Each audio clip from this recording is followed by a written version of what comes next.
When the screen goes dark and the world won't start, you know who to call, yeah.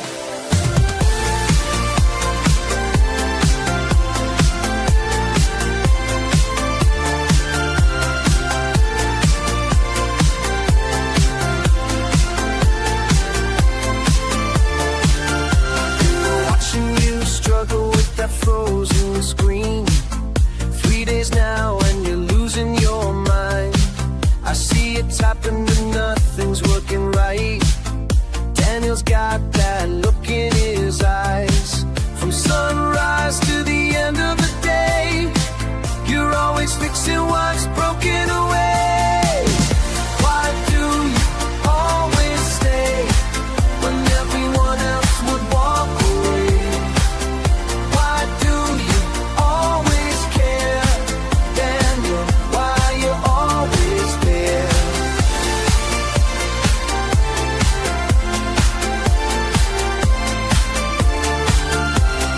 Coffee's getting cold while you run diagnostics, explaining every step like I'd understand. Your hands move fast across the keyboard, magic, making sense of what I can't comprehend. From sunrise to the end of the day, you're always fixing what's broken away.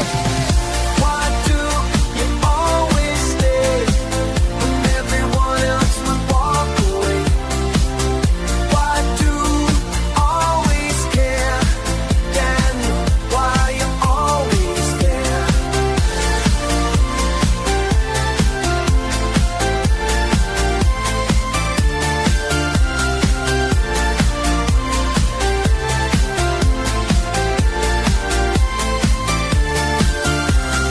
Maybe it's not about the broken parts. Maybe it's about the way you see. Every problem has a beating heart. You won't give up on me. Now the screen's alive and everything's running smooth. You pack your tools with that quiet smile.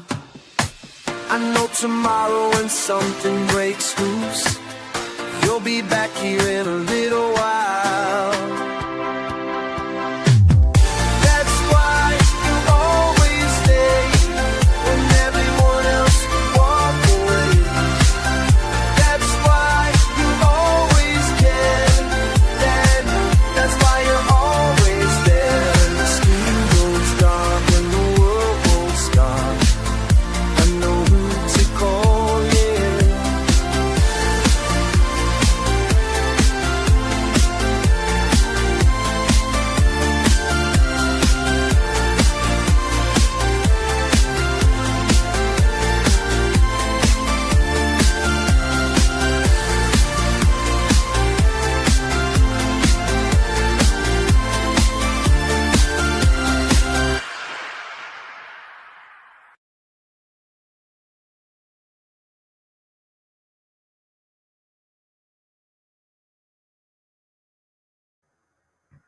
Well, welcome to the show. Today is Wednesday, which is Judge Boyd's Day today. I want to wish everybody a very happy Thanksgiving. I am not going to be here tomorrow. I am taking that day off, so there'll be no live stream tomorrow. So everybody just have a wonderful Thanksgiving. Eat, stuff your faces, and watch football. All right, everybody, let's get started with Judge Boyd. So share screen.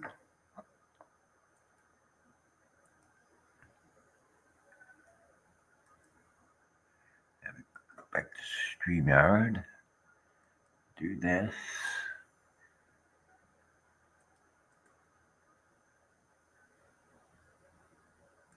The defense will have 20 minutes to speak with you. Thank you, Your Honor. May I begin? Yes. If I could just have a 5-minute heads up. Yes.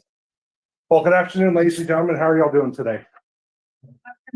Thank you. As you heard earlier, my name is Adam LaHood. I'm the defense attorney. It's my privilege and pleasure to be here today representing Ms. Shelby Rodriguez. Amy Owens, my co-counsel, has helped me out throughout this whole process. So we're here for Verdire, State of Texas versus Shelby Rodriguez. And what does Verdire mean? Anyone know? It means to say or speak the truth, okay? Coincidentally enough, there's another term in legal called verdict, which also means to speak the truth. Veritas dictatum, right? And that's what we're here for, is the truth. Especially during this process, I'll tell you something. There's no right or wrong answers, only honest answers. Even if you think it's silly or dumb, I want to hear from you. But most importantly, I want you just to be truthful. I promise you have my appreciation, the court's appreciation, everyone's, okay? Start a question for you. What is the most important document that you've ever signed in your life? Let me ask you, do I have any veterans in here? Well, first and foremost, thank you for your service. At some point, I'm assuming you had to sign a contract. Is that correct? Okay, pretty important. Something you signed away, possibly could have been killed. At the end of this term, we're going to ask the 12 lucky you that are selected for this process to sign something that's equally, if not more important. And that is this. It's a sample verdict form. I typed this up. They all kind of look a little bit differently. But on this form, it says, we, the jury, find Shelby Rodriguez either guilty or not guilty. We're on the criminal side of the courthouse. On the red brick building that we have over there, they're dealing with civil cases, your family law matters, monetary disputes, things of that nature. All very important. I'm not going to take away from that. But on this side exclusively, we're dealing with somebody's life and liberty, okay?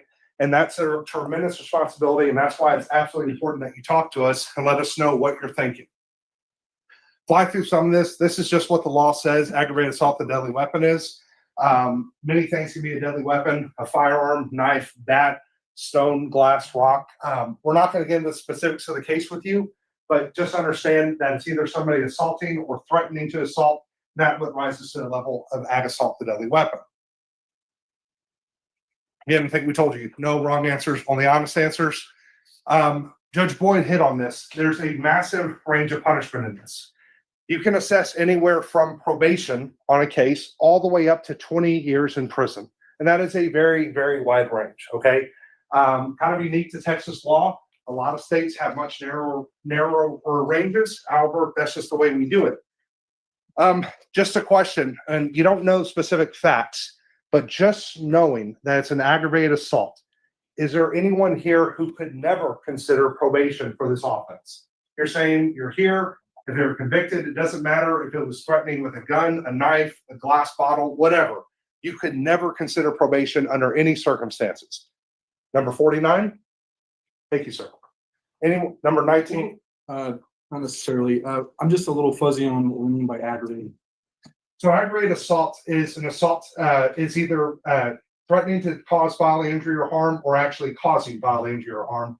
What makes it aggravated is the addition of an allegation of a deadly weapon. Deadly weapon can be a firearm, it can be a knife, it can be a club, glass bottle. In most cases, you're talking about a knife or a firearm, okay? That's what makes it aggravated assault. And as a result, it raises it from what would be a misdemeanor up to a felony. But good question. So number 49. Anyone else? All right. Gonna kind of pass that one. Talk about burden of proof in a case. We tell you the burden of proof is always on the state to prove each and every element of the offense. All right. You saw the prosecution here show you something that says on or about a certain date in Bexar County, Texas, a defendant, namely Shelby Rodriguez, did and there commit the offense of aggravated assault against the peace and dignity of the state, etc. So they have to prove each and every element. So let me ask you, let's say that you heard the evidence, you heard everything, but it turns out that you think it actually happened in Guadalupe County. What would your verdict have to be? Not guilty, Not guilty. Who said that? Number 27. Why is that? because it's not in the county in which she's been accused. Absolutely. Did everyone hear that and understand that? Okay. You may think it's a technicality, but it's very, very important. Okay. We have these safeguards in place to protect the accused, to protect society at large. And it is always the state's burden to prove each and every element beyond a reasonable doubt. So if you had, for some reason, a doubt as to which county it happened in, you would have to acquit. Does everyone understand? Okay. And we talked about what is beyond a reasonable doubt. Judge Boyd made reference to it. they used to have a definition for us before I started practicing law. The state got rid of it, and then the federal system followed shortly thereafter. We can't tell you what that number is. Number one thing is people say, well, they have to be 70%, they have to be 65%, they have to be 90% sure. I don't know, and I can't tell you. What I can tell you is there's different degrees and different levels. I know it's kind of a small screen, but down here we have reasonable suspicion. That's enough for a cop to pull you over just to see kind of what's going on, right? Maybe you see some swerving, thinks there might be some drinking and driving going on, just enough to kind of stop and investigate. Lowest level of the spectrum. Beyond that, we have probable cause, which is less than 50%, and that is enough to arrest somebody. Doesn't mean they're going to get convicted, but they could be arrested, taken downtown, magistrated, put through the whole process. And a cop doesn't have to even be 50% sure on that. Beyond that, we have what's called preponderance of the evidence. My apologies, the screen shrunk it down for some reason. Preponderance of the evidence is 50% plus just a tiny bit more. So if you think about a scale that's perfectly balanced, even a slight feather, a peppercorn on one side or the other is going to tip it and one side's favor the other. That's enough to prevail on preponderance of the evidence. That's what you have in a civil case. If you have like a car wreck case, rear-ending, slip and fall, things of that nature. Beyond that, we have what's called clear and convincing. These are CPS cases. If a case of child neglect or abuse is proved by clear and convincing evidence, the state can actually remove a child from their parents' home, possibly even remove them from their custody, potentially forever. Okay? That's clear and convincing evidence. That's still not as high as beyond a reasonable doubt. And we can't tell you where this number goes, but beyond a reasonable doubt is how high and how certain you must be of every element before you convict somebody of a criminal offense. Okay? It goes back to what we were talking about, why we have such a high burden. You're dealing with people's liberty. You're dealing with people's lives. And the state always has the burden to prove each and every element beyond a reasonable doubt. If you have a doubt as to anything in there that you think they fell short of it, even if they hit 9 out of 10, 99 out of 100, and there was 100 elements, but that one you just weren't sure on, you still must acquit. Does everyone understand that? Yes.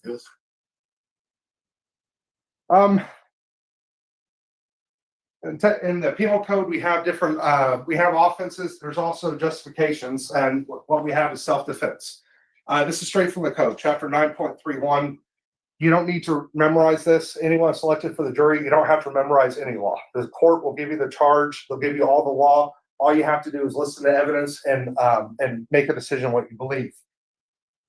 Basically, it says a person is justified in using force against another when and to the degree the actor reasonably believes the force is immediately necessary to protect the actor against the other's use or attempted use of unlawful force. So what does that mean? It means if you're walking down the street, somebody comes up, pushes you, and takes a swing at you. Does everyone understand that you have a right to fight back? Yes. All right. That's what self-defense is talking about. There's different levels of self-defense, and this is something we largely leave up to the jury if it comes up at all. Self-defense could include all the way up to the use of deadly force. It could even include a defending person killing their attacker if it was called on, okay? So again, just as you saw in the punishment range, there's a wide range as to what can be justified for self-defense. Again,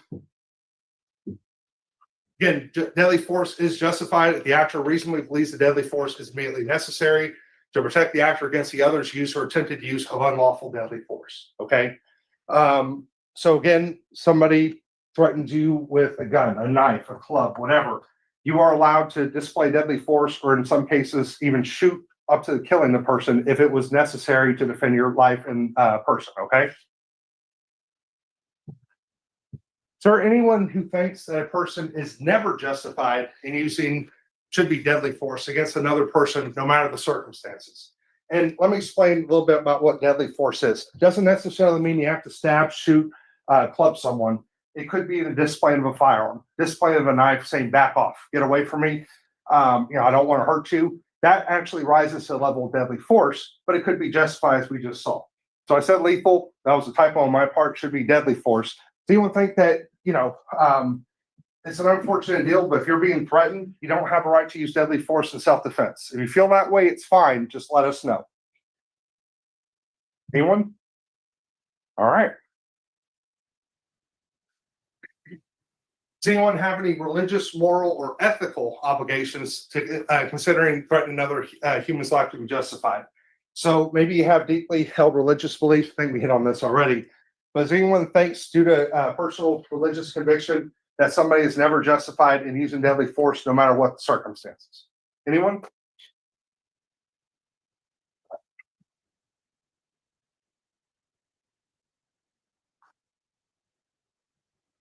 That's not one. Here's a question for you. State asks you, and I know a lot of cards went up, of how many people were either victims or new victims of domestic violence, correct? All right. It's something that I think to great benefit has gotten a lot more publication in the press. It's come to light. It's no longer the dirty secret that happens behind closed doors, because nobody deserves to be abused. Nobody deserves to be victim. All right. I think we can all agree on that, correct? How many people think that victims of domestic violence and abuse always speak out immediately against their attacker? So you get hit, something happens, no matter what, they're going to run immediately and go to the police, tell someone. How many think the opposite? That a lot of times they internalize it and they don't see it? Okay, I don't need to call up the numbers. Ma'am, right here in the front row, what's your name? Kate, will you stand up, please? Sorry to pick on you, but I just needed somebody. I think you raised your card for this one. Why do you think domestic violence victims don't always speak out? I think it's kind of a muddled issue. There's a lot of shame. There's love for the person that may be doing the abusing. It's really complicated and everybody has their own reasons. Okay, thank you very much. Does everyone agree with Kate? All right, okay. So we have domestic violence, we have domestic abuse. Again, it's kind of a nasty, dirty secret, but unfortunately, no, it's prevalent throughout the country and indeed throughout the world. Any opinions? Do you think it's more common that a domestic violence victim will lie and cover for their abusive partner? Kind of what Kate was just talking about. So, how'd you get the black eye? Well, I fell down, or, something happened. A door swung open and hit me. People think, how many of you think that kind of thing happens? A lot of us, right? And I think we understand why, correct? There could be shame. How many think domestic violence victims are fearful for their life? All right. Maybe they're afraid to leave for reasons, breaking up families, things of that nature. Okay.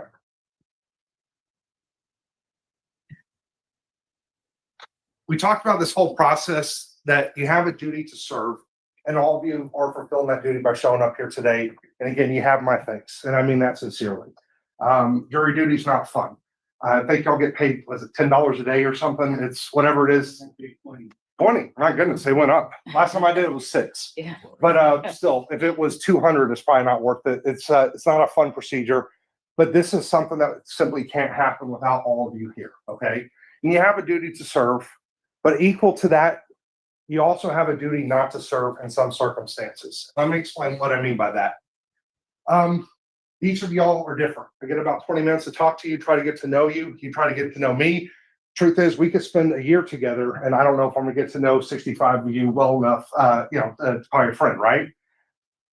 I don't know where you come from in your experience, but if you cannot be fair to both sides, so you have a prejudice and goes where, man, I'm gonna be pro-defense, and I just don't believe anything the state says, or vice versa. You just don't believe the defense.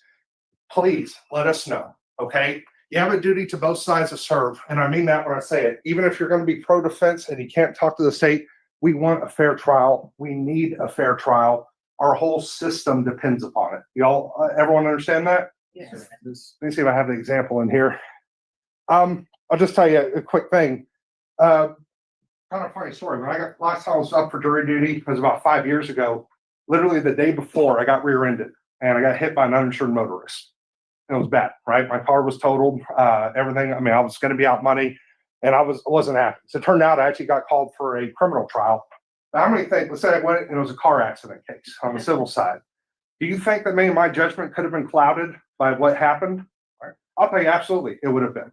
I try to be fair to everyone, try to be honest, but I'm a human. I think everyone is. And that's what we're trying to say. Just because you may not be the right juror for this case doesn't mean you're a bad person, doesn't mean you're not doing your duty. Just not every case is right for every person. and that's something you think, that's what we're trying to just have you talk to us about it, and we can fix it. 5 minutes. Thank you, Your Honor. We're gonna fly through this part. Presumption of innocence. Somebody raise your card. Who knows what that means? Presumption of innocence. 34. You're presenting innocence. Absolutely. Thank you. So as it stands right now, Shelby Rodriguez is presumed innocent. That means we sat 12 of you, the judge said, okay, you need to go back now. You didn't hear any evidence. Go find a verdict. What is the only verdict that you could ever possibly return? Not guilty, right? You haven't heard any evidence. In fact, I'll tell you, it's the only presumption that carries throughout the entire trial proceeding. A defendant is presumed innocent up until the moment the jury says otherwise, namely saying that we find them guilty beyond a reasonable doubt. As I said, it's the only presumption. We went through a lot of this stuff. Types of witnesses you expect to hear from in a case. Might hear from the complainant, alleged victim. Agreed. Possibly eyewitnesses, police officers. How many think that a police officer's report would be helpful to see and read? All right. You're not going to see a police report. Do anyone know why? It's hearsay. Okay. Everything we do, every step we take is governed by the rules of evidence. Okay. In that case, it's an out of court statement. It's not going to come into evidence. And I like that example because sometimes jurors get mad thinking that we're hiding something from you. That's not the case. There's just rules. There's a lot of stuff that we get to see and everything's behind the scenes that doesn't make it to a trial just because that's what the rules say. What are some things that we look for when we evaluate a person's credibility? Anyone, just raise your card. Oh, come on, don't make me call someone. No one? 34. I'm good at this. I'm good. Evaluate. Oh, I'm sorry. I'm gonna need you to speak up so the court reporter can hear. History of the alleged crime. Like background history? Yeah. Okay. Maybe body language, right? Consistency in their story, history of dishonesty, or common sense.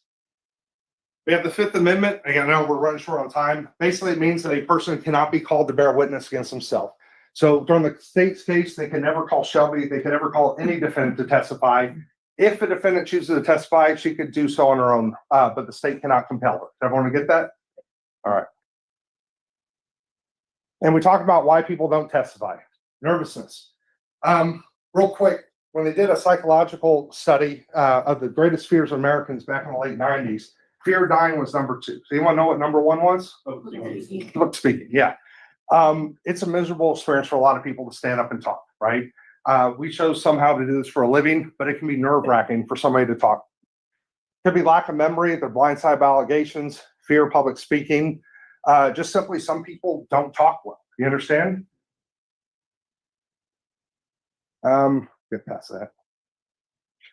Kind of a catch-all question here. Is there anyone who feels they cannot be a fair and impartial juror for any reason that we haven't covered? I think we've covered a lot of it, religious objections, but there's something that would make you unfair and biased. This is your chance to let us know. Is there anyone, for any reason we haven't covered, just raise your card and let us know. 32. Transparency, I want that going through this process right now. So. Okay. And do you think it would prohibit you from serving as a fair and impartial juror? I think so because it's my stepson, and so the circumstance behind anyone else. I got you. So I got to nail you down to an answer. The way I always say this, it's like you're getting married, right? You're sitting there across your husband. They ask him, do you take her to be a lawfully wife? And he says, me. It just doesn't work, right? So I need a yes or no. Do you, and I'm sorry to put you on the spot like that, but it's just what we need. Okay, and I appreciate your honesty. Anyone else? 30. Yes, sir. Yeah, similar situation. Just going through some. Yeah. I mean, talk over you. My apologies. Yeah. That's number 30. Thank you, sir. Anybody else? All right. And the last one is kind of a catch-all. I know we're almost out of time. Anything else that we can't get there, and perhaps there's something going on with you. You're in physical pain. You have a bad spine or bad back. You can't sit through something. Is there anyone that has any kind of ailment like that that would prohibit you from sitting on this jury? Number 62. My sacrum, so 51. It's hard for me to get up. Okay. So. I understand. Thank you, ma'am. Anybody else? I think we're out of time. Yes. Ladies and gentlemen, thank you all very much. All right, ladies and gentlemen, I'm going to have you all step outside, leave the numbers behind, and then we will call you back in and let you know who's been selected for this jury. So do not leave. Just step outside for a moment.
Would you like to sit on the side? All right, so everybody, you all agreed that It's your seat. you all will take up your opening statements today in defense, if you have any opening statements, and then there'll be one witness call today. And then we will have Thursday afternoon, we'll start at 1:30, and then Friday is all day. Yes, Your Honor. With that schedule, I think we And- can pretty much do closing on Friday. I believe so. Yeah. Right, and then you all will have a jury charge before you leave here today, because we're nothing if not efficient here. Right? And so- Is it the subarctic temps keep you all on your toes? I've already anticipated that based upon the voir dire. I mean, look, I'm not trying to tip my hand, Yeah, but You only have so many You only options. kind of really, so I've already You have lots of anticipated the options. self-defense, so. And then we will, and I'm assuming, is there gonna be of third persons or just self? no, I don't think third person's gonna come in. No, All right, so we'll make sure it's there. No, it's not. Okay. do I have a time for a quick question break, Your Honor? You have 5 minutes. I'll be back in less than 5. Ashley, you want candy? All right, should I put you on time? Does she want any candy? No, I'm trying to do the diet thing. I'll go for it. Yeah. Huh? Is it fat free? Oh, yeah. No sugar? Uh-huh. No, okay, you sound like Deputy Laura. No. Well, okay, let me just tell you what I've been doing for the weight thing. I have been doing the calorie counting, which some people say that's a good thing, that's a bad thing.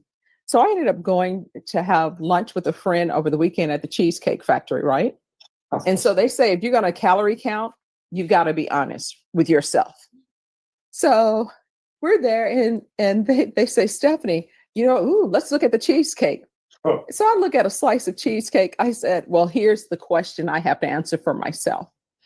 I said, if I eat this cheesecake, yeah, I said, if I eat this cheesecake, that means I can't eat anything else for the rest of the day. And I have to borrow calories from tomorrow.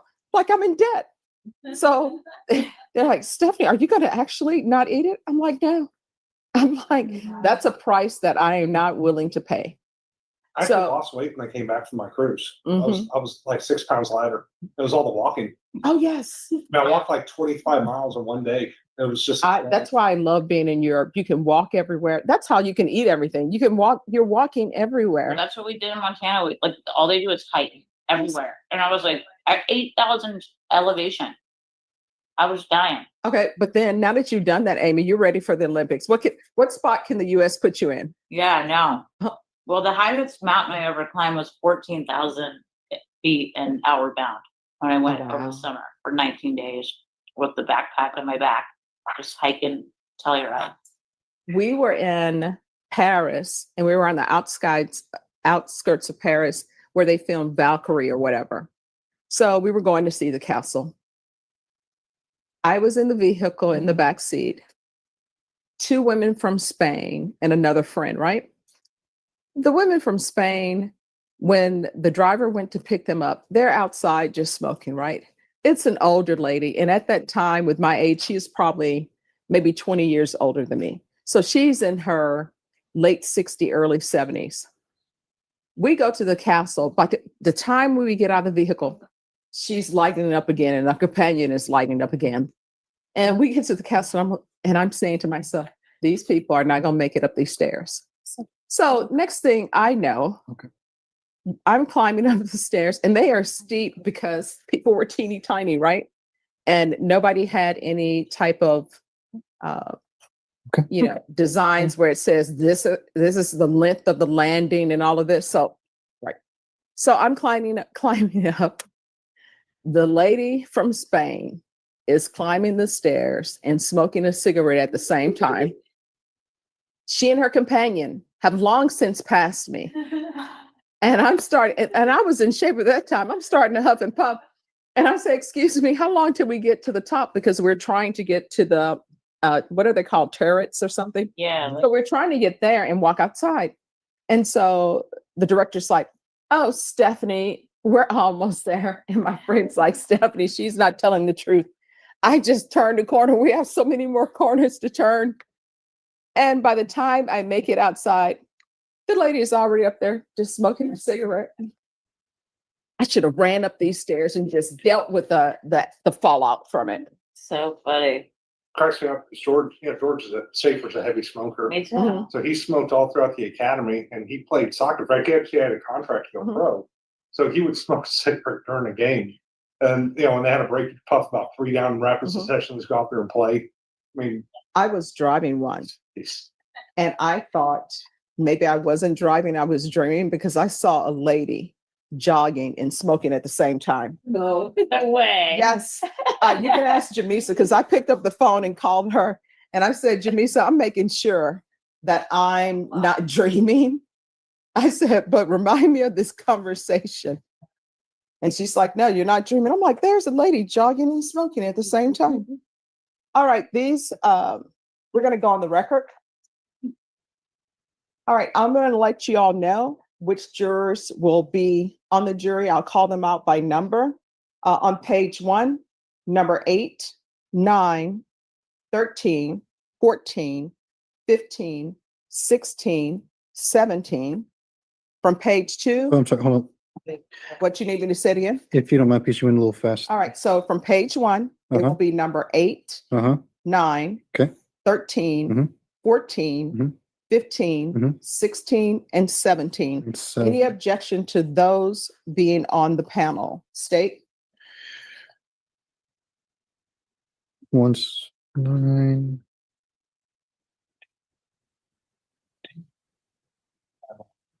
no objections, Judge. No No objection from the objections state. the defense. Any objection from the state? No objection from the state.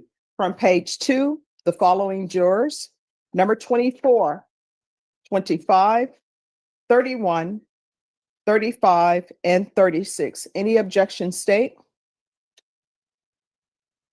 24. Judge, I'm sorry, can you read those numbers again? I apologize. 24, Uh-huh. 25, Yes, Mhm. 31, yes, 35, and 36. No objection from the state. Any objections from the defense? no objections, Judge. And the alternates will be 43 and 44. Any objection, state? 43 and 44. No objection from the state. Defense, any objection? No, Your Honor. All right. And we can go off the record. Let's bring the jurors in, please.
Are you wearing 7 layers and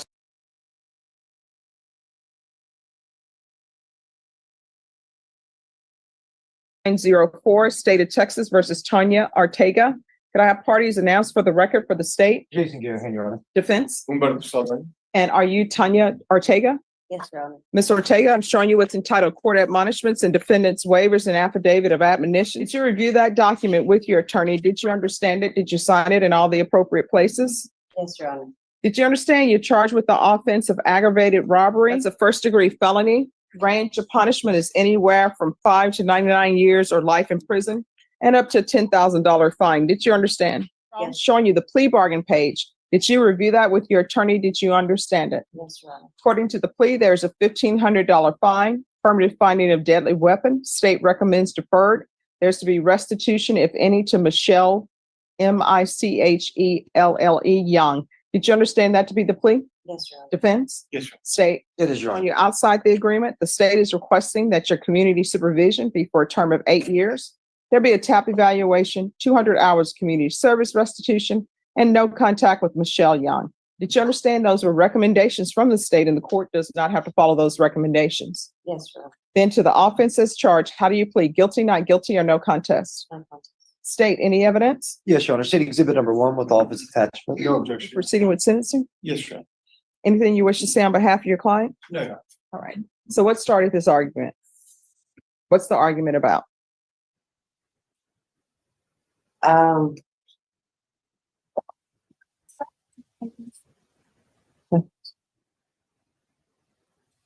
So the lady was upset with me because I was assaulted by her boyfriend. He hit me with a gun from behind and called in this aggravated robbery. Said that I held a gun, took her phone and her makeup. Okay. And I see what the witnesses are saying as well. So what is up with the tattoos, the writing over the eyes? Whose name is that? I have 2 kids. It's my son and my daughters. I've failed as of yet to be a mom that I really want to be for my kids. And I feel somewhat this is a way I can express to them that I love them. It's silly in part, but maybe if they see something, they know that my mistakes are not towards them. And the love that I have for them is just choices, bad choices that I've made. All right. And how old are your children? 9 and 12. My parents have adopted them to the state of Texas so they could go to college. Have a good Well, stable home. they adopted them so they could go to college, but you're right, that last part for them to have a stable home. Yes. Do you have I any talked plans to them- have any more children? No, Okay. I'm done. But I've taken parenting and I've done a lot of things while in TDC, and I went to college in TDC and I got an associates in horticulture, and I'm in their lives, and I can't just go in and rearrange everything that my parents have No. done. I don't have that right. So I'm grateful that my mom and dad allow me to co-parent with them, and slowly but surely I will re-enter their lives and use my mistakes as an example of things I've made a pathway for them not to experience. All right. And what is the tattoo on your chest about? It's a cover up. I've like I said, I've made poor choices, and it's a name that I wanted to get covered up. Any gang affiliation with you? No, Your Honor. Drug use? No, Your Honor. So why did Child Protective Services come in? Well, my parents adopted my kids 7 years ago, and at that time I was on a bad route. All right. So what drugs were you using at that time? I was smoking marijuana. CPS does not. I did a lot of CPS cases. There was more going on than smoking marijuana. What else was going on? No, I was just smoking marijuana, but I was in a very bad relationship with my daughter's dad, and Mhm. that was another factor to bring into the And what's Yeah. that father's name? Eduardo Sotelo, but he's dead, and he rests in peace. All right. He died of a OD on synthetic marijuana. His heart exploded 3 years ago. Okay. All right. This is what the court is going to do. $1,500 fine. It will be probated. There's an affirmative finding of deadly weapon. There's to be no contact and restitution to Michelle Young. There's to be no unsupervised contact with minors. Proof of employment within 30 days of release. There's to be no employment as a home health care provider or with minors. Regular reporting by Zoom or in person. Random regular UAs. We can do a gang evaluation. Field visits, 1 time per month until further notice. 200 hours of community service restitution. 8 years deferred adjudication, anger management, and I'm going to want 90 sober meetings in 90 days. Anything else, probation? All right, is there anything else you need from the court to be successful? We're just gonna ask if she chooses to continue her academic career, could some of those hours be used for community service? Yes, but I will tell you this, if you're continuing with your academic career in this court, you must be doing at least 8 hours per semester. Your Honor, is there any local parenting classes that you Sure. could refer me to? Yes. There's always. All right, I'll add parenting classes. Thank you. And if she completes when she completes the parenting classes, we can knock off 100 hours of community service restitution. Thank you, Your Honor. You're welcome. Is there anything else you need from the court? Thank you very much. We really appreciate it. Thank you. Thank you. All right, good luck to you. We can go off the record. In this court, probation is not easy. That's what the deputies tell me all the time. But it's doable. It's very doable. It's doable. So if there's an issue, discuss it with your probation officer. If you feel like they're not addressing it, you can always come to court and we will address it here. Thank you so much, Your Honor. All right, Thank you you're for welcome. this chance. All right, you're welcome. If you have ED, you might need to work on your mental game. When you're aroused, your brain releases dopamine. That dopamine kicks off a chain reaction, sending signals through your nervous system, helping you get an erection. Most generic ED meds just focus on the blood flow. Near the end of that CR 011411 and 2023 CR 8904, State versus Tanya Ortega. Can I have parties announced? Lauren Espinoza for the state. And Jonathan Alvarado for the defense. And are you Miss Tanya Ortega? Yes, Your Honor. All right, we're going to start with the motion to revoke. To review motion to enter adjudication of guilt and revoke community supervision and First Amendment motion to enter adjudication of guilt and revoke community supervision with your attorney. Did you understand it? Yes, Your Honor. Are you the same Tanya Ortega who was placed on deferred adjudication in 2023 CR 8904 for the offense of aggravated robbery on December 11, 2023 for a period of 8 years? Is that you? Yes, Your Honor. All right, state. Violated condition number 1, on or about the 8th day of August 2025 in Bexar County, Texas, the defendant Tanya S. Ortega committed the offense of theft of materials, aluminum, bronze, copper, brass, less than 20,000 in violation of condition number 1. How do you plead to that? True or not true? True, Your Honor. And state, do you waive other violations? Yes, Your Honor, state waives the remaining violations. Any objections to the waiver? No objections, Judge. Did you understand by pleading true to violation of condition number 1, the court could find it true, grant the motion, find you guilty, and sentence you up to life in prison and up to $10,000 fine? Yes, Your Honor. Knowing that, do you still wish to plead true to violation of condition number 1? Court will find violation of condition number 1 true. Is there a proposed agreement? Yes, Your Honor, the proposed agreement is to revoke revoke community supervision, enter an adjudication of guilt, sentence 5 years to do, and then run concurrent with the new staff offense. Are you asking the court to follow that agreement? Yes, Your Honor. Are you waiving your right to appeal? Yes, Your Honor. And defense, is this the agreement you're asking the court to follow? Yes, Judge, we are.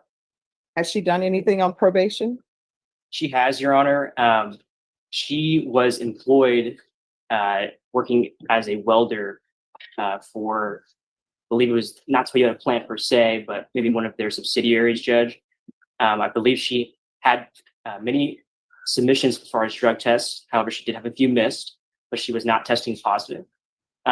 She had recently gotten out of prison, and she also has some pending case in Uvalde County, Judge. She was on GPS monitor for a long time out of her probation for this court.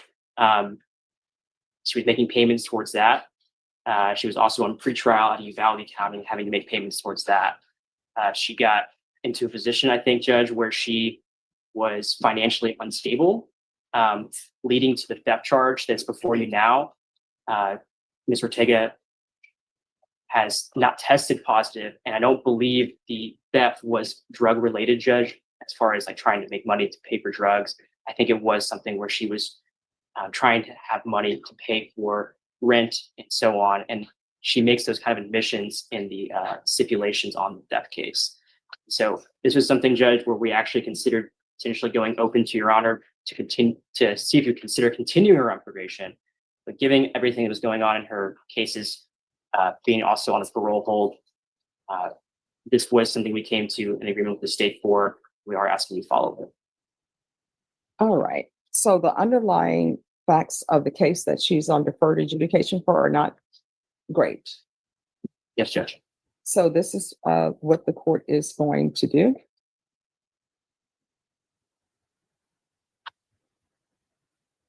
The court is finding violation of condition number 1 true. The court is going to find you guilty, revoke.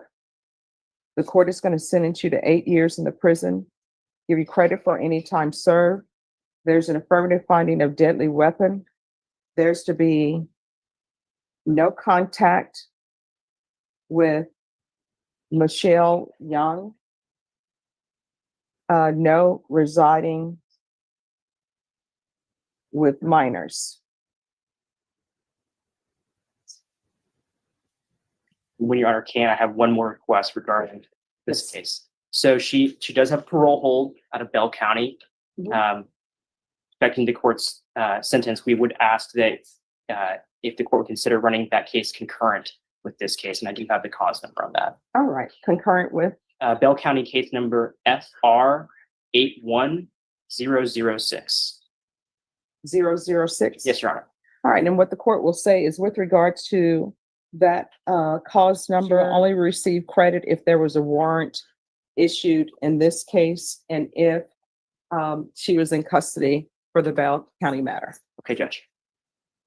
All right, next we're moving on to the 2025 CR 011411. Did you review the court admonishments with your attorney? Did you understand it and sign it in all the appropriate places? Yes, Your Honor. All right, you're charged with the offense of theft of material of copper from Home Depot as a state jail felony. The range of punishment is anywhere from 180 days up to 2 years in the state jail facility and up to $10,000 fine. Did you review the plea bargain page with your attorney? Did you understand it? Yes, Your Honor. According to the plea, punishment is to be assessed under 1244 to 41 days in the Bexar County Jail.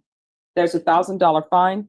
This will run concurrent with 2023 CR 8904. Did you understand that to be your plea? Yes, Your Honor. Then to the offense, how do you plead? Guilty, not guilty, or no contest? Guilty. State any evidence. Yes, Your Honor. States Exhibit 1 and all attachments. No Are objection. you proceeding with sentencing? Yes, Judge. Anything you wish to say on behalf of your client? As we ask to follow the plea bargain, Judge. All right, this is what the court will do. The court will find you guilty, sentence you to 41 days in the Bexar County Jail under 1244, give you credit for any time served. There's a $1,000 fine. Time and money will run concurrently. This will run concurrent with 2023 CR 8904 with a cause number in Bale County FR 81006. There's to be no contact with Home Depot and no contact with Lydia Angel Hernandez. All right, we're going to go off the record. Good luck to you. You're going to have to Thank make you. better life decisions. All right. Yes, ma'am. All right. Good Thank luck. you.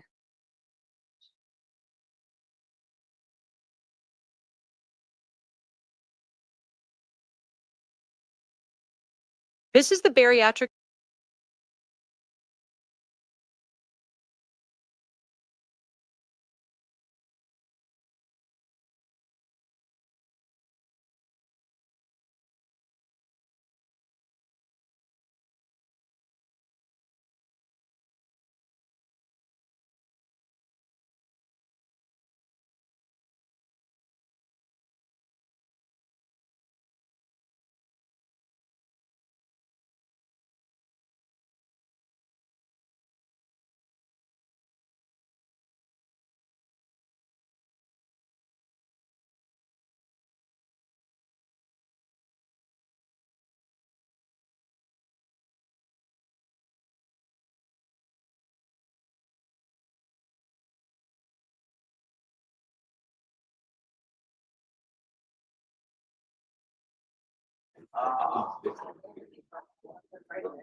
And I already have one.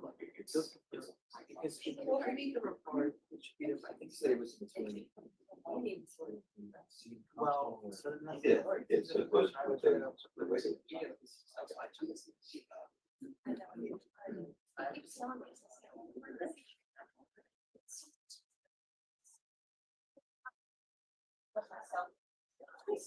By the way, I have.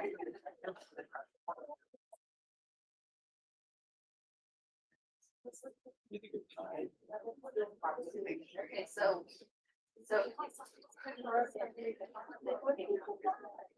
I want to be. Oh, well, it works that way. It works.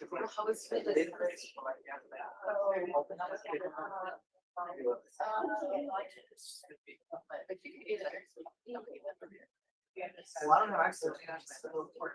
Jason? Jason.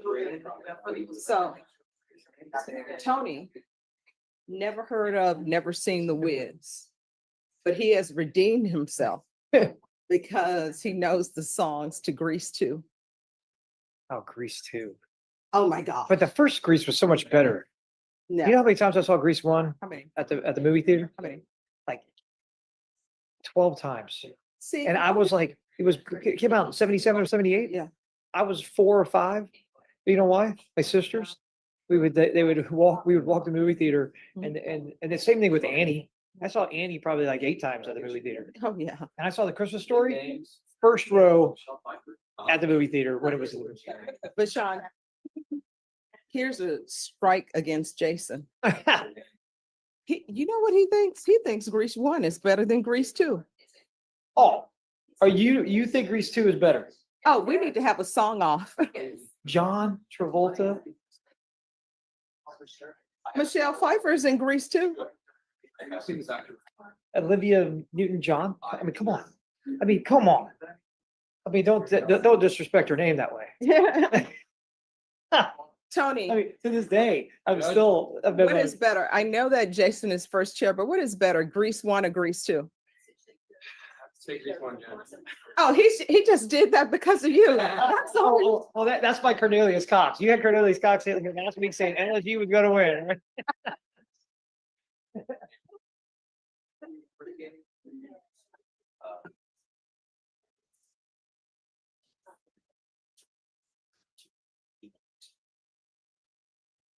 Hello? Okay, I will.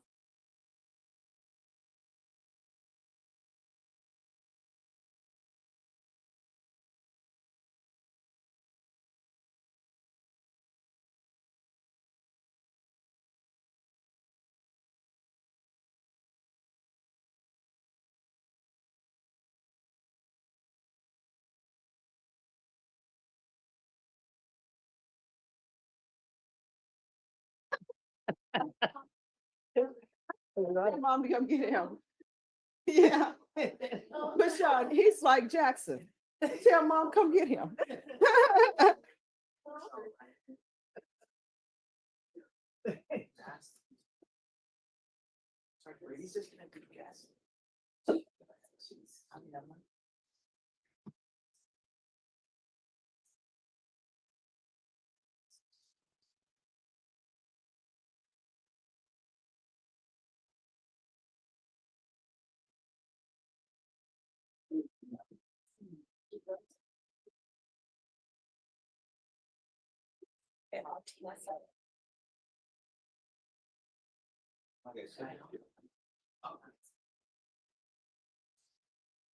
Yeah.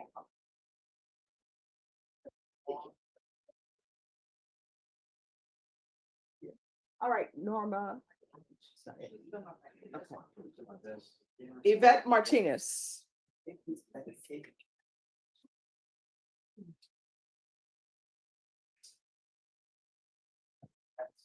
Morning, Your Honor. Good afternoon. Let me get that. Good afternoon. Yes.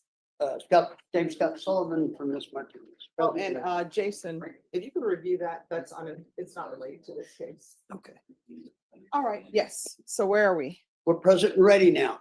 Okay, I talked with the prosecution about some things. all right. So what are we doing? We have a plea of truth. The government's We have gonna, a, state's we have an gonna. agreement, Judge. Okay, Yeah, I spoke with Sean and the defense counsel. all right, we're gonna go on the record then. Can I have a file stamp for probation, please? Thank you. Should these glasses be illegal?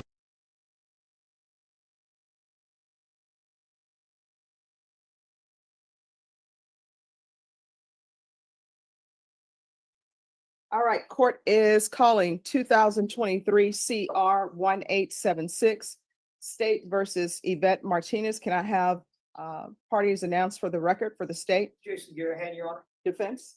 James Scott Sullivan from this Martinez. And are you Ms. Martinez? All right, did you review the document entitled Motion to Revoke Community Supervision with your attorney? Did you understand it? Yes, I do. Are you the same Yvette Estrella Martinez placed on community supervision in 2023 CR 1876 for the offense of intoxication assault with a vehicle serious bodily injury on August 10th, 2023 for a term of 10 years? Is that you? Yes. All right, state. Yes, Your Honor. Violated condition number 42 on or about the third day of October 2024 in Bear County, Texas, the defendant Yvette Estrella. Is that Estrella? Martinez did then and there fail to obtain and comply with all rules, regulations, instructions, and financial agreements associated with the transdermal alcohol monitoring program in violation of condition number 42. How do you plead to that? True or not true? True.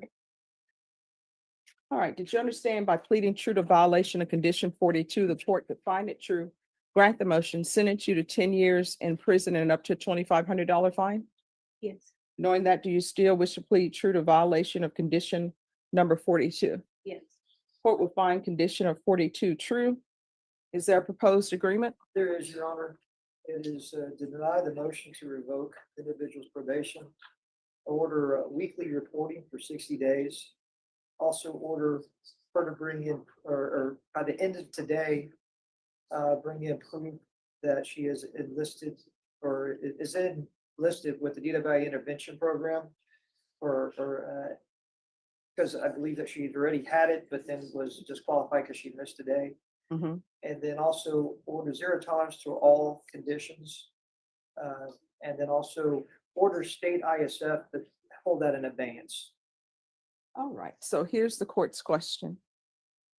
The proof of the DWI, you say intervention program, Yes, Your Honor. are you enrolled? Yes, I was enrolled and then I missed a day, so they kicked me out, but I'm gonna be enrolling in Cicada. If you would permit me to enroll in Cicada, the intervention program. All right, is she gonna be able to enroll in that today? Yes, Money Your Honor. wise, she can make it. All right, so you If need, the office is open. Well, Judge, that's the only, my caveat that I told defense counsel, I don't know if they'll be able to get over there by the day. all We right, have to allow it till tomorrow. you need to be enrolled in that program no later than October 30th, Yes, Your Honor. by 1 p.m. Yes, Your Honor. And the court is going to order weekly reporting for 90 days. Now, the other question is, what's with the alcohol monitoring? Is she monitored? Does she have a monitor? Yes, she does. I'm sorry. She has the scrim on her ankle. I apologize. Okay, no problem. I thought I had to go monitor her personally there. for a minute. Thanks, Okay. Judge.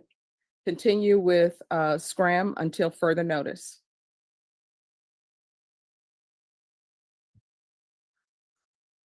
And I don't normally order zero tolerance, but I'm putting it here just so you will know. It's zero tolerance. Do you know what that means? I cannot have any violations. I cannot mess up. All right. All right, is there anything else from either side? Judge, the only thing we had asked is to pull the state ISF in advance. All right. And ISF, and that'll be held in abeyance. Nothing else from the state. Anything else, Council? Nothing, Your Honor. All right, we can go off the record. I just want to say, because I feel like it's right, that I am truly sorry about what happened to the gentleman that was injured. It breaks my heart knowing that I could possibly go to prison for this stupid choice that I made.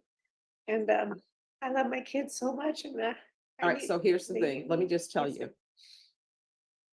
People who are on probation, everybody loves everybody. Everybody intends to do better. But then what ends up happening, they pick up a motion to revoke. So what I'm stressing to you, because you've been here before the court, and there have been issues with monitors, there's been issues with you not following through on what you're supposed to follow through on. You're looking at 10 years in the prison. And Ms. Abrams, also do a referral to felony drug court. Did not meet the criteria. But when was it done? I received the outcome. If you have dementia, you should never drink On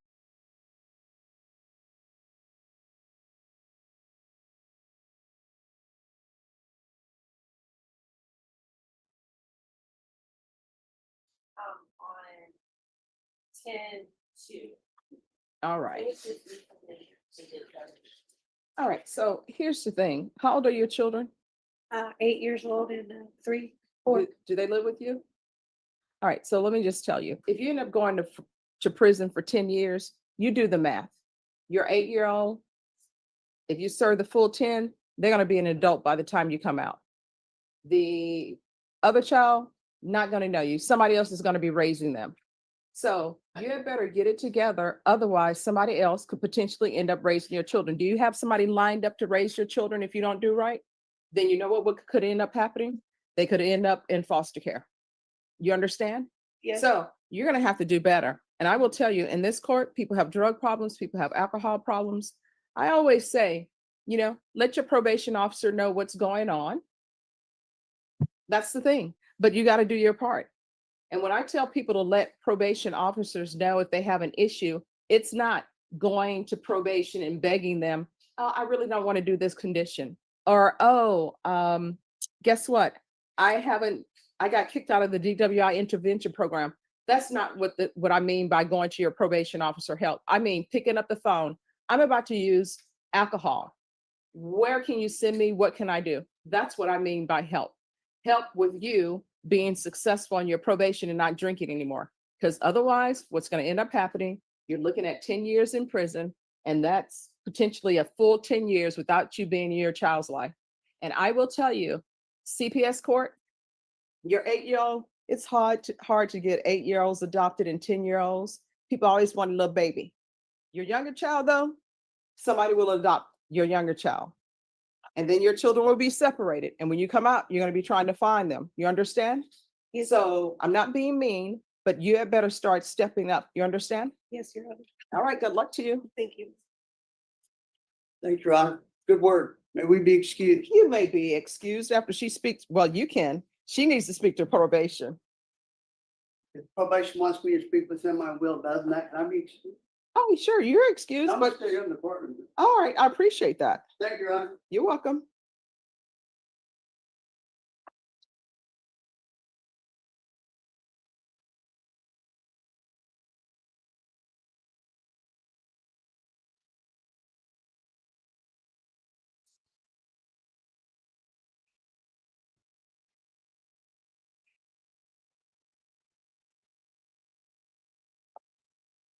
So Yaya, did they ever find the driver of that vehicle? They haven't posted any updates, they're just still trying to buy people.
All right, Yaya, here is this one. Oops. Paperclip is fine. All right, Norma, Pedro Flores, what's happening?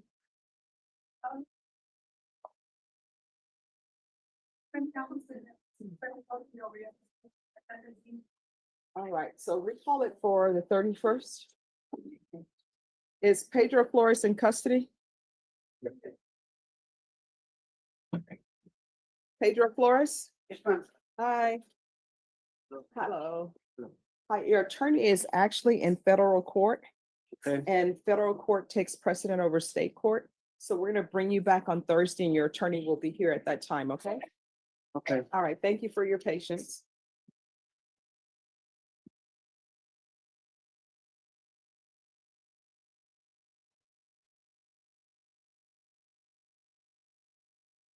Howdy, y'all. If you live in an Alabama zip code,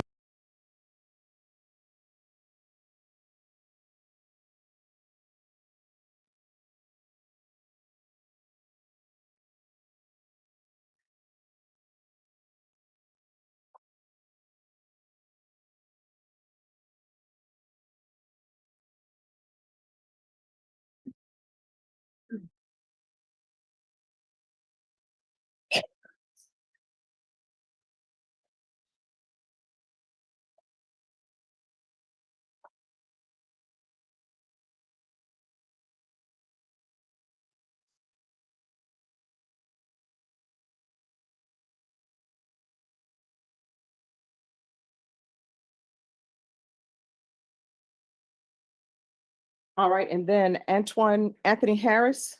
Yes. All right, Anthony Harris, if you'll come down, please.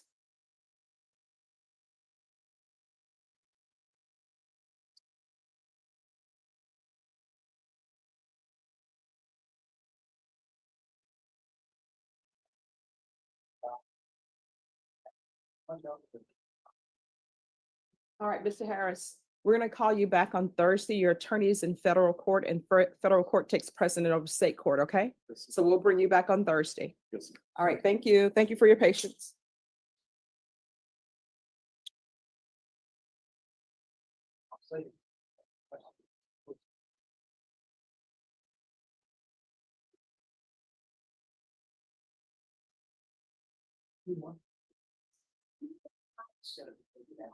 Andrade.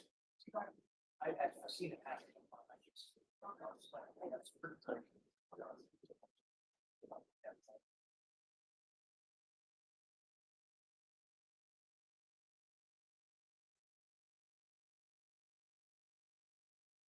Jason Andrade, Yes, Judge.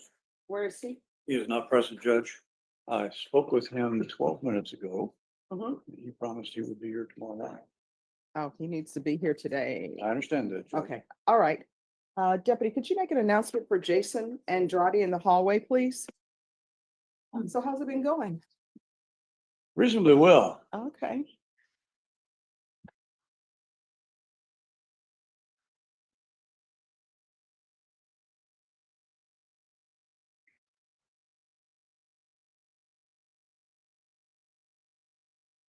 Norma, is he on a PR bond? I don't see where, He's on bond, but I'm not sure what kind, Judge. okay, Oh, I take that back. He's a commercial bond. all right, thank That's where I you. got the phone numbers that All I right, didn't respond to until today when I left a message and said something about a warrant. all right. Court is calling 2024 CR 009620, State of Texas versus Jason Andrade. Could I have parties announced for the record for the state Jason Garrett, Your Honor. defense? Bud Ridenour for the defense, Your Honor. All right, this hearing was scheduled at 9 a.m. The court called the docket at 9 a.m. There was no response for the defendant. The court went on recess and now we're back at 1:30. It is now 1:58 p.m. and the defendant has still not answered. Deputy, did you make an announcement for Jason Anthony Andrade? Yes, Judge, I did. Cut off it. All right, defense, have you had contact with your client? I have, Your Honor, this afternoon. We spoke by phone. He will be here tomorrow, what he promised. All right, state. States that we're requesting a bond forfeiture, Your Honor. All right, that will be granted. Your client will be remanded without bond. If your client makes an appearance, the court will reconsider. Thank you, Judge. All right, thank you. You may May be be excused. Thank you. Yes. Thank you, sir.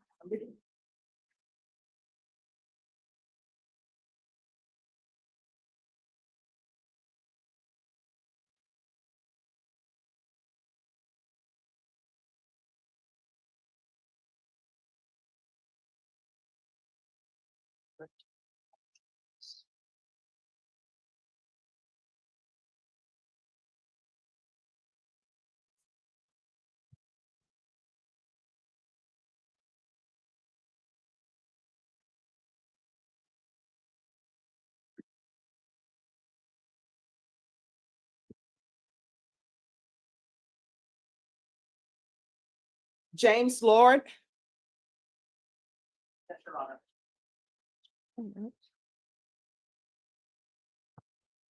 In the middle.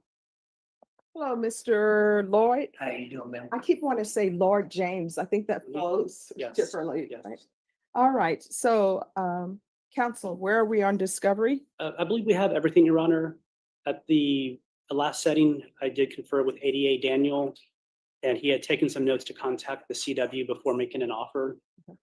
And I don't believe the officer had responded. ADA Tony looked into that, and we're hoping to come back within 2 weeks or to get an offer to get a plea deadline date. All right. All right, Norma, if you put this on November 19th. All right, and state at that time you need to be prepared to tender an offer. Yes, ma'am.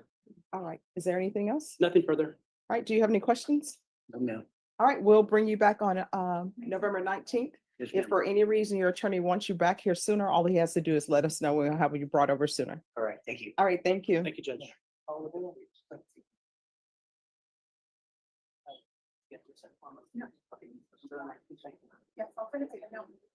Yes.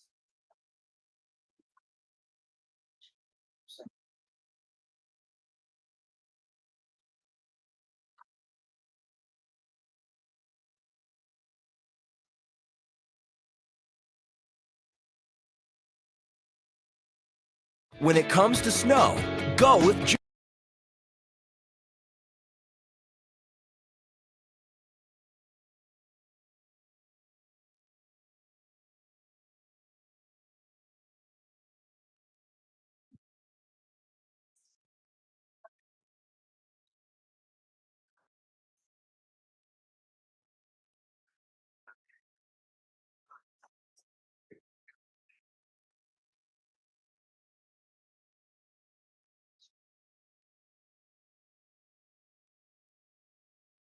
Yes.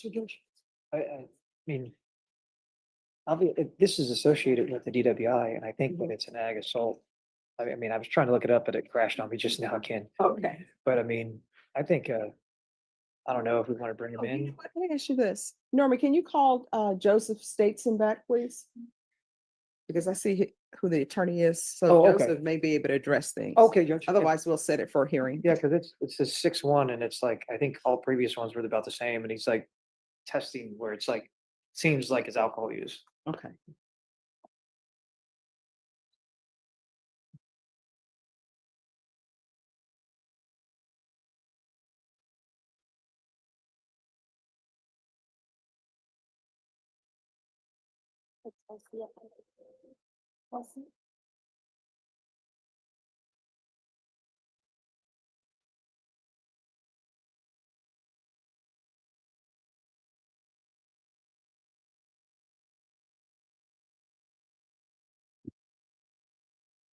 All right.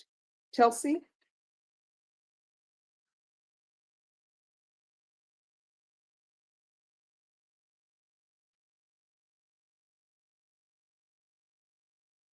Yes, so where are we? Judge, this is a compliance hearing. Mhm. Since the last time we were here on the MTR, Ms. Chelsea has been evaluated for the Alpha Home and she's completed her TAP evaluation. She did not meet the criteria for Alpha Home, and the TAP evaluation came back with the recommendation for supportive outpatient treatment, monthly UAs, and sober support meetings. at this point, we are looking to release Ms. Chelsea with the previously mandate of GPS through work release, partial, and all of her other conditions to include supportive outpatient treatment. And where is she gonna be staying? Judge, we would have to talk to Ms. Chelsea about that. All right, she doesn't have a place to stay. So let me ask you all this. Could you try maybe Victory Outreach? Because I think they have a women's, but she doesn't have a place to stay. And honestly, this is the best that she has looked, and it's been since she's been in custody. So you need a place to stay? Yes. Okay. We do try Victory Outreach. We can also, I can talk to Ms. Chelsea about the House of Discipleship as well. See if that's a possibility. Let me ask you.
Hey, Monica Aguilera is, This one.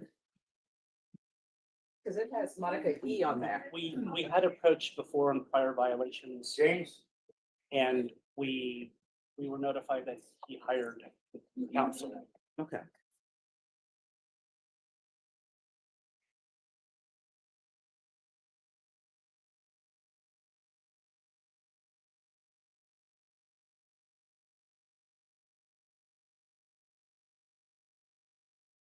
The charger actually repairs your phone while charging, and everyone thinks it's too good to be true. Nobody believed me at first, but now everybody wants one. My friends roasted me for buying a fast charger online. They said I got scammed, but then I showed them what it could do. Now they're all begging me to send them the link. It's called MagVolt Pro, and it's nothing like the chargers you're used to. And this thing actually charges your phone from 0% to 100%.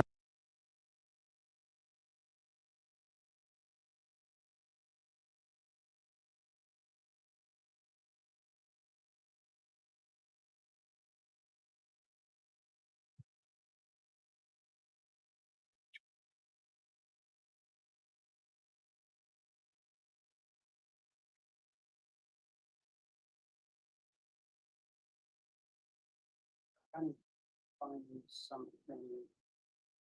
I was here on September 10th, when the jacket happened. And I said to Monica, I'm in the 187th. Maybe hired Monica at 8.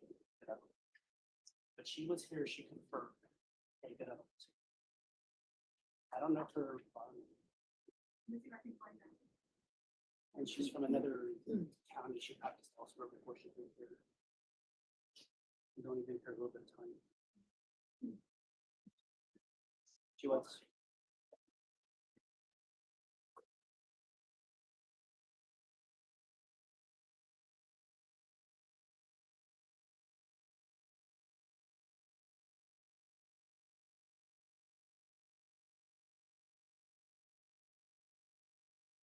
Updating it. Okay, sorry, thinking on that.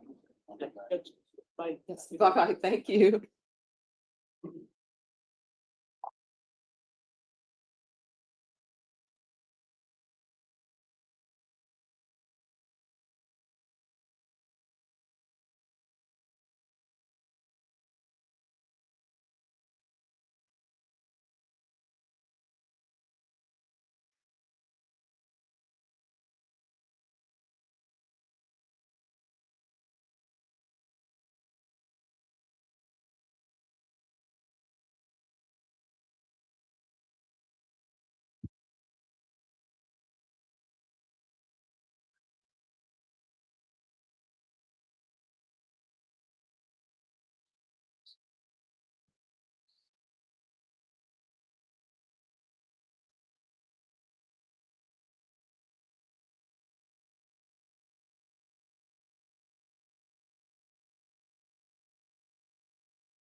All right, so we need Joanne Eckel. Jonathan Ross is here. We need Robert Brauback.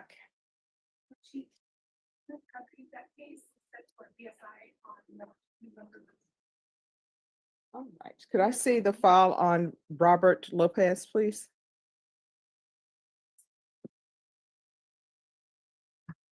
That case, Clinton mentioned me was your judge. It's gonna be, that one in particular is gonna be TIC in the PSI. Okay. The case that she fled to.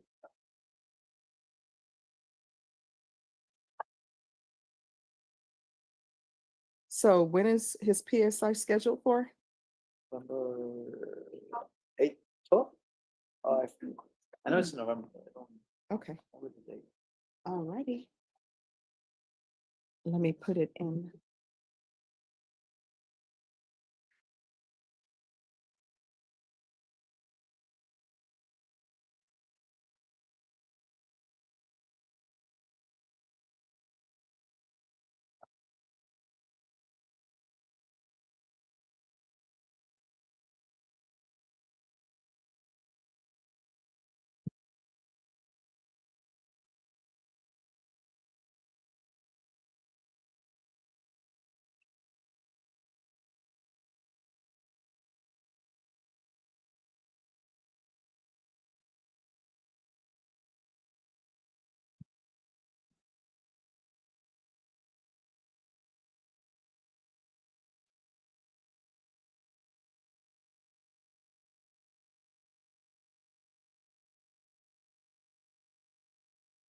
Is Robert Lopez out here?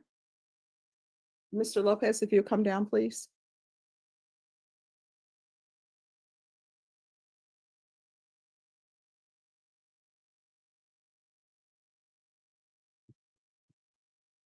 All right, Mr. Lopez, your attorney is actually out of the country.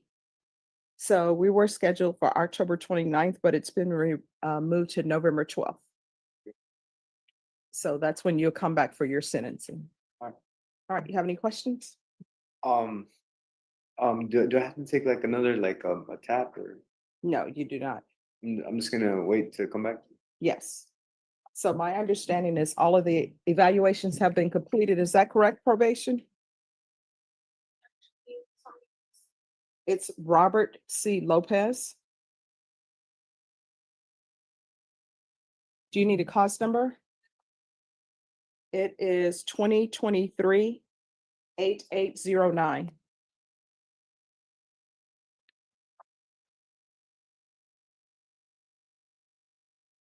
And if everything's been completed, you won't need to do another one.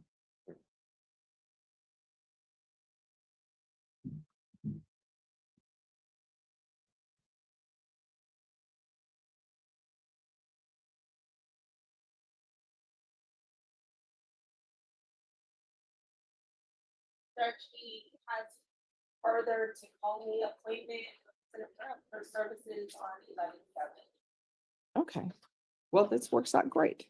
So they have one more thing for you to do, but it's not the TAP evaluation, okay? So just make sure that you keep up with all of the appointments.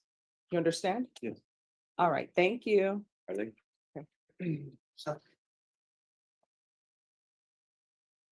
These glasses destroyed a multi-billion-dollar industry.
Hello.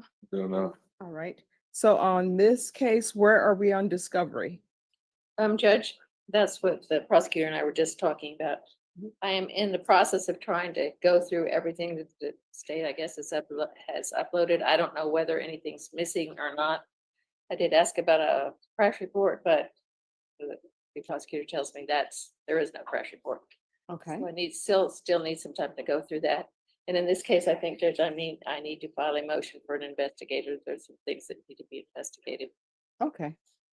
All right, Miss Ferguson, give me a 30-day reset for discovery.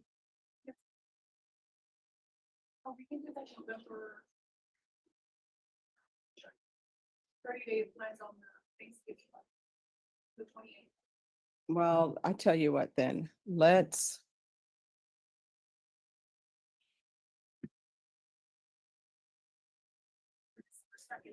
Well, we can't do November 4th. I mean, 'cause- no, December.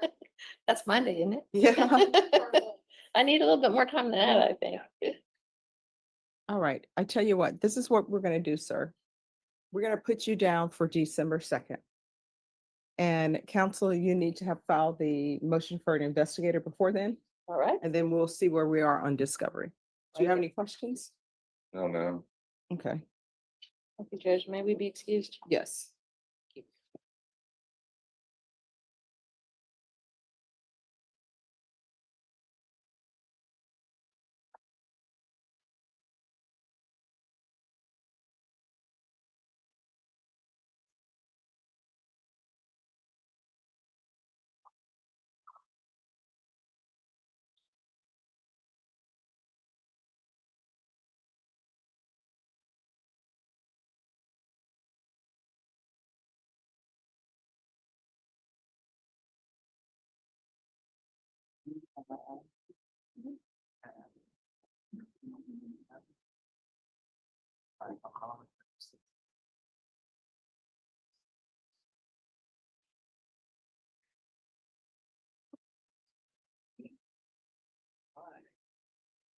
Have a free time.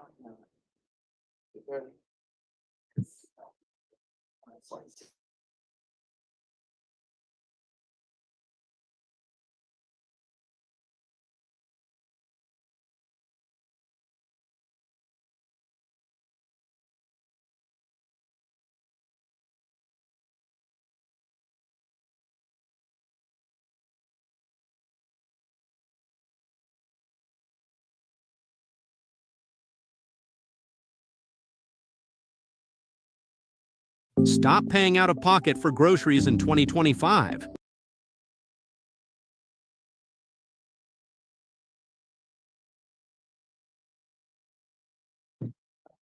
All right, bye-bye.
Sable Cassiano? Yes, Your Honor. Yes. Your Honor. Judge, last week you were kind enough, I was out of county and you reset it to 31st. And when I notified my client, she goes, I'm getting married that day. And she had, Well, maybe I'm saving her. maybe, Your Honor. Yeah. And I had, she had mentioned that when you asked me about the date, Mhm. I didn't remember that. I'm just asking for any time the following week, Your Honor. Obviously, I'm at your disposal. I just hate making a mess of this thing. No problem. The 7th? The 7th works perfect. All right. All right, we'll come back on the 7th. Do you have, I have great contact with her. all right. I'll let her know right now. All right, thank you. Thank you, Judge.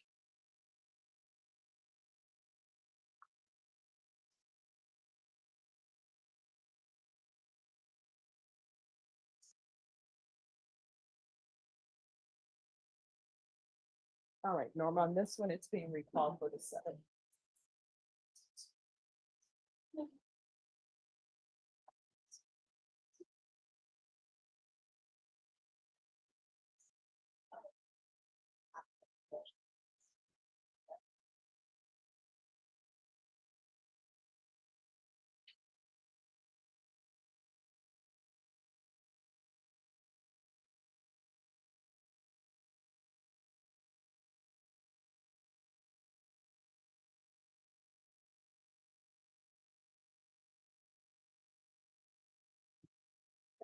Yes.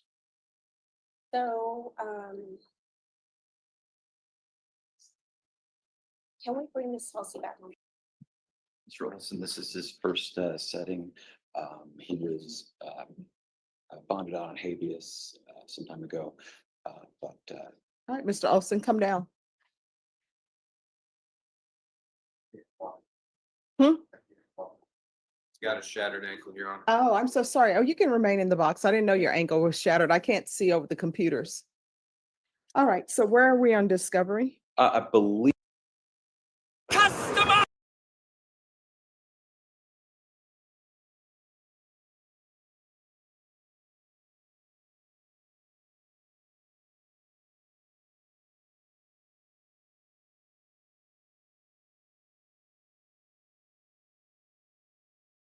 The court has received two questions from the jury.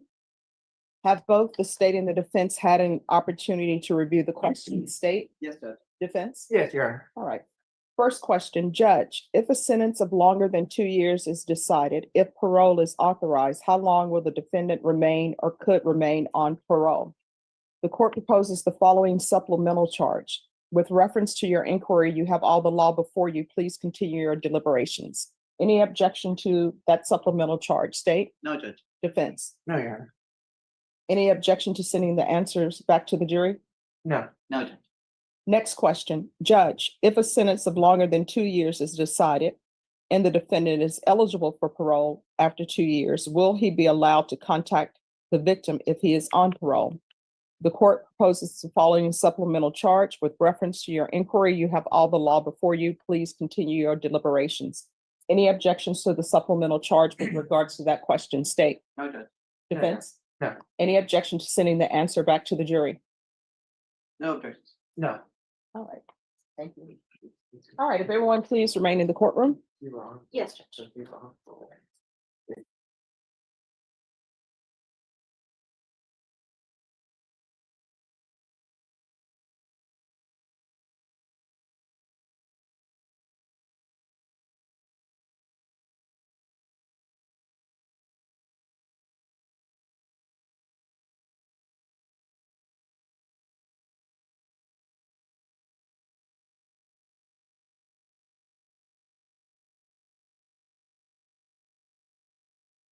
All right, so why should I give him 5 years?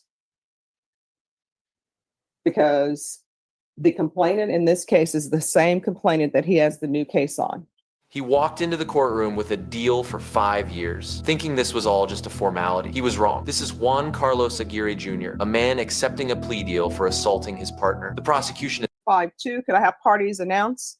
Your Honor, there's also the MTR. Yeah, I'm gonna take this up first. Can we do the MTR first?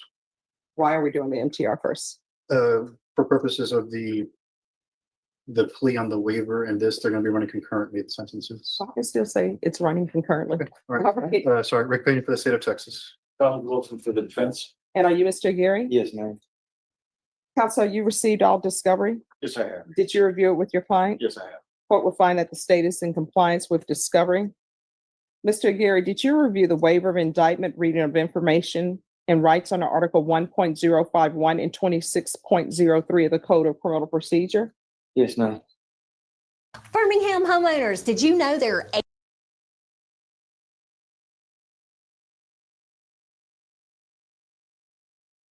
He has certain rights. He has the right to have the passage of 2 days upon the presentation of the information. And he has the right of 10 days to prepare for trial. And you have a right to have a grand jury hear the evidence in this case and make a decision on whether there is sufficient evidence to hold you over for trial. Do you understand? Yes, ma'am. By entering into a plea, you're giving up those rights. Did you intend to give up those rights and enter into a plea today? Yes, ma'am.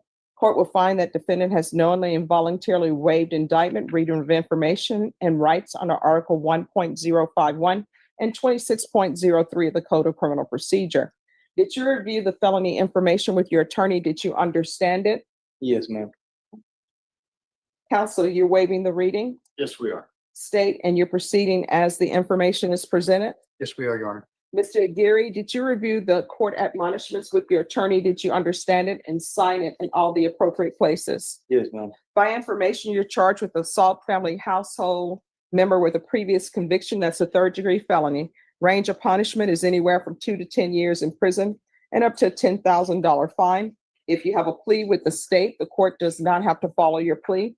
If for any reason the court does not follow your plea and gives you more than you bargained for, the fact that you entered a plea will not be used against you, and you will be allowed to withdraw your plea. Did you understand? Yes, ma'am. Do you understand you have a right to jury trial, a right for you or your attorney to cross-examine and confront any witnesses? The state would call in the right to remain silent. Yes, ma'am. Did you understand by entering this plea, you're giving up those rights? Yes, ma'am. And did you intend to give up those rights and enter into a plea in this case? Yes, ma'am. You see this whole do you understand routine from the judge? That's not just later claiming he was to a jury trial. That's the policy. Every yes he gives. So, Do you believe he's currently competent and was legally sane at the time of the offense? yes, sir. Mr. Gary, has anyone threatened you, coerced you, or placed you in fear to get you to enter this plea? No, ma'am. Anyone promised you anything other than the plea? No, ma'am. Are you satisfied with the way you've been represented? Yes, ma'am. Did you understand if you're not a U.S. citizen, you can be deported, not allowed re-entry, and denied naturalization? Yes, ma'am. Court will find that the defendant has knowingly and voluntarily waived his right to jury trial. Did you review the plea bargain page with your attorney? Did you understand it? Yes, ma'am. According to the plea, punishment is to be assessed at 5 years in the prison. There's a $1,500 fine. The state will take in consideration 2025 AL 006681 and 2025 PF 31338. And this will run concurrent with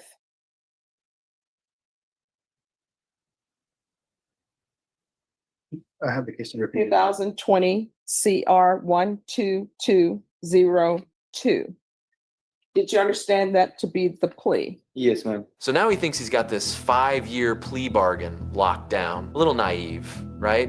That deal his lawyer made with the prosecutor, it's worth less than a politician's promise. It's a suggestion, nothing more than a pinky swear. The judge is the only one in the room with real power, and she couldn't care less what the lawyers agreed to. Defense? Yes. State? There is, with the exception of, I had put restitution, should there be any, I know that he would be entitled to restitution here.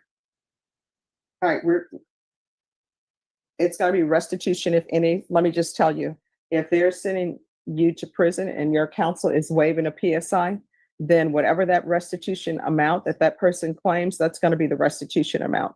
And when you're up for parole, they'll take it up with parole. Do you understand? Yes, ma'am. All right, restitution, if any, to Anessa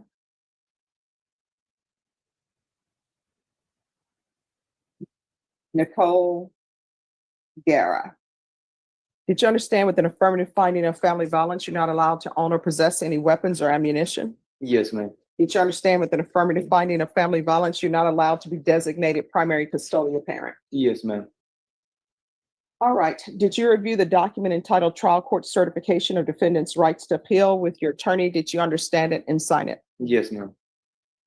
By signing that I'm sorry, not appeal. Did you review the paragraph entitled Waiver of Appeal with your attorney? Did you understand it and sign it in both places? Yes, ma'am. By signing that, you're waiving your right to appeal. The only items that can be appealed are written pretrial motions that have been filed, heard, and ruled upon by the court. Did you understand? Yes, ma'am. Counsel, are there any such motions? No, Your Honor. Then to the offense as charged, how do you plead? Guilty, not guilty, or no contest? No contest. State any evidence. Yes, Your Honor. At this time, state orders into evidence. It's Exhibit 1 with all attachments. No objection, Your Honor. All right. Did you review the document entitled Trial Court Certification of Defendants? I'm sorry, did you review the document entitled Waiver and Consent to Stipulation of Testimony and Stipulations with your attorney? Did you understand it? Did you sign it in all the appropriate places? Yes, ma'am. Again, did you understand? You have a right to jury trial, a right for you or your attorney to cross-examine any witnesses the state would call and the right to remain silent. Yes, ma'am. Did you understand that today the state will be presenting evidence in the form of witnesses' statements and police reports, but most importantly, there'll be no live testimony. Did you understand? Yes, ma'am. Court will find that defendant has knowingly and voluntarily waived and consented to stipulation of testimony and stipulations. Court will accept into evidence states exhibits 1 and attachments. The court has reviewed the same. The court will find there is sufficient evidence to find you guilty. The court will find you guilty. Are you proceeding with sentencing? Yes, Your Honor. Anything you wish to say on behalf of your client? Your Honor. The rumors are true. You don't have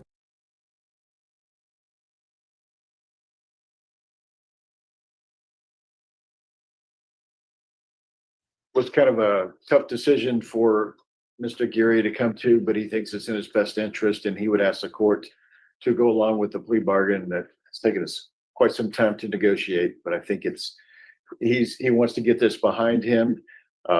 It's unfortunate that we've ended up here, but I think he is ready to move on and become a productive citizen once he gets this behind him. All right, the court is going to sentence you to 5 years in the prison, give you credit for any time served. There's an affirmative finding of family violence. There's to be no contact with Anissa Nicole Guerra. There's a $1,500 fine. State is taking in consideration 2025 AL 006681, 2025 PF 31338. And this will run concurrent with 2020 CR 12202. And there's to be no unsupervised contact with minors. Is there anything else with regards to sentencing? No, you're right. Just whenever we're finished with this and the MTR, we have the victim present who wishes to do victim impact statement. Okay. All right, we're proceeding with 2020 CR 12202. Did you review the motion to enter adjudication of guilty and revoke community supervision with your attorney? Did you understand it? Yes, ma'am. Are you the same Juan Carlos Aguirre Jr. who was placed on deferred adjudication in 2020 CR 12202 for the offense of assault, family choking, strangulation on March 3rd, 2021 for a period of 3 years? Is that you? Yes, ma'am. And here's where the whole thing goes completely off the rails. This new assault is only half the problem. The real kicker, he was already on probation for attacking the very same woman. Pleading true to violating that, that's like getting caught with your hand in the cookie jar when you're supposed to be hosting a diabetes convention. It just gave the judge all the ammunition she needed. All right, state. Yes, Your Honor, violation of condition number 15. On or about the 12th day of May, 2021, in Bexar County, Texas, the defendant, Juan Carlos Aguirre Jr., did then and there fail to attend, comply with all rules, regulations, instructions, and financial agreements as directed by the court and or supervision officer and or the head of or authorized personnel of the following counseling education program, state accredited battering intervention and prevention program in violation of condition number 15. How do you plead to that? True or not true? True. State will waive the remaining violations, Your Honor. Any objection? No objection. Did you understand by pleading true to violation of condition number 15, the court could find it true, grant the motion, find you guilty, and sentence you up to 10 years in the prison and up to a $10,000 fine? Yes, ma'am. Knowing that, do you still wish to plead true to violation of condition 15? Yes, ma'am. Court will find violation of condition 15 true. Is there a proposed agreement? There is, Your Honor. That is to revoke the defendant's probation, adjudicate him guilty, and sentence him to 5 years TDC. All right, so why should I give him 5 years? Because the complainant in this case is the same complainant that he has the new case on. And so why should I do this? The lawyers say 5 years. The judge looks at them like they've grown a second head, and she asks, why should I do that? You can see the defense attorney's soul leave his body. He starts doing a little song and dance, talking about some battering intervention program. His client almost finished. Almost. That's like telling your wife you almost didn't wreck the car. It means absolutely nothing. Judge, if we're speaking about this probation, this deferred adjudication, Mr. Geary was doing the things he was supposed to be doing at the time. He was enrolled in BIP. In fact, if you look at the records, I believe he did all but 4 classes of the BIP. But because of other circumstances, the MTR was filed on him, and he did not complete it. There were some other things going on in his home life and stuff. I believe had some family health issues and stuff, but he was doing the things he was supposed to be doing. He just didn't complete it because of the circumstances. So that makes him not a good candidate for probation. But I don't think to punish him in excess for something that's occurred after this probation expired is fundamentally fair on the original deferred. No, I mean, because he hasn't learned anything. And I don't know what's happening in his relationships, but it doesn't appear he's learned anything. And I don't know why I should sentence him to just 5 years when he's been sentenced on an assault family household member with a previous conviction, which means there's a previous conviction. And it's against the same complainant that he's on probation for. State, why should I give him 5 years? It just seems that in the best interest, considering, yes, it's the same victim, but for efficiency and judicial purposes for both cases to run concurrently together. All right, this is what the court is going to do. The court is finding 15 true. The court is going to grant the motion, find you guilty, revoke, sentence you to $1,000 fine, time and money run concurrent. There's an affirmative finding of family violence. This will run concurrent with 2025 CR 011524. There should be no contact with Anissa Guerra. There should be no residing in a household with minors. There should be no unsupervised contact with minors, and the court is going to sentence you to 8 years in the prison. See, the judge is no fool. She sees the pattern. You assault the same person, get a break with probation, and then you go and do the exact same thing again. That's not a mistake. That's a habit. So that 5-year deal everyone was so proud of, she tore it up and set it on fire. The lawyers wanted 5. She gave him 8. Why? Because this wasn't about a deal anymore. This was about judicial discretion, plain and simple. Did you review the document entitled Trial Court Certification of Defendant's Rights to Appeal with your attorney? Did you understand it? Yes, for the most You do part. have a limited right to appeal. That right to appeal is that as it relates to the allegations in the motion, not the fact that you were on deferred adjudication.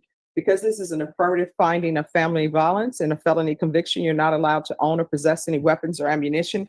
If you have a question over what a weapon or ammunition is, you'll need to speak to an attorney. Do you understand? Yes, ma'am. All right, you're going to have to start making better decisions. Otherwise, you're going to find yourself in and out of somebody's prison. You understand? Yes, ma'am.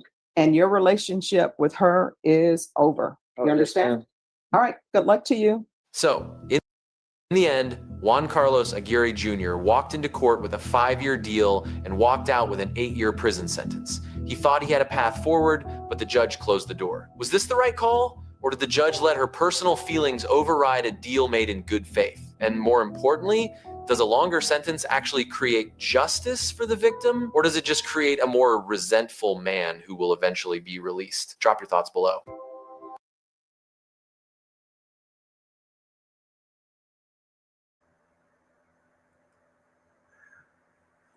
That's it for today, everybody. I'm wishing, I'm hoping that you all have a wonderful Thanksgiving holiday tomorrow. I will not be here tomorrow. I will see you guys on Friday at 3:00 p.m. Until then, ciao, ciao, and ta-ta. You all have a wonderful holiday and a wonderful rest of your evening. I will see you guys on Friday.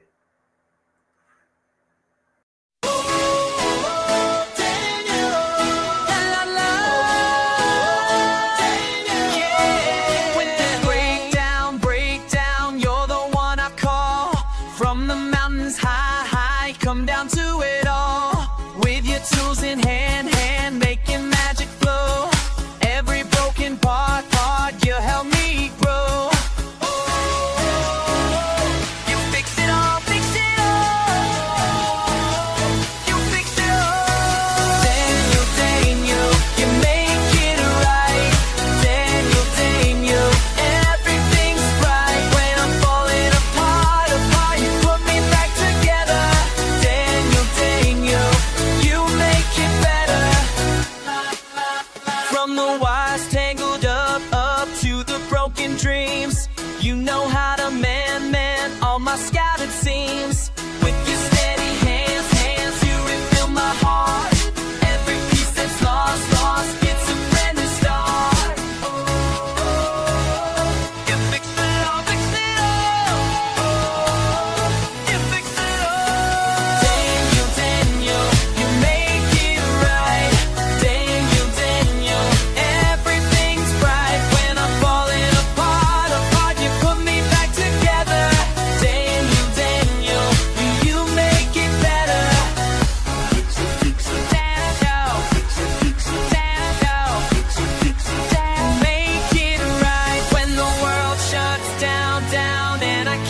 clear. You're my solid ground, always drawing near. Never give up on this heart of mine. Put it back together every single time.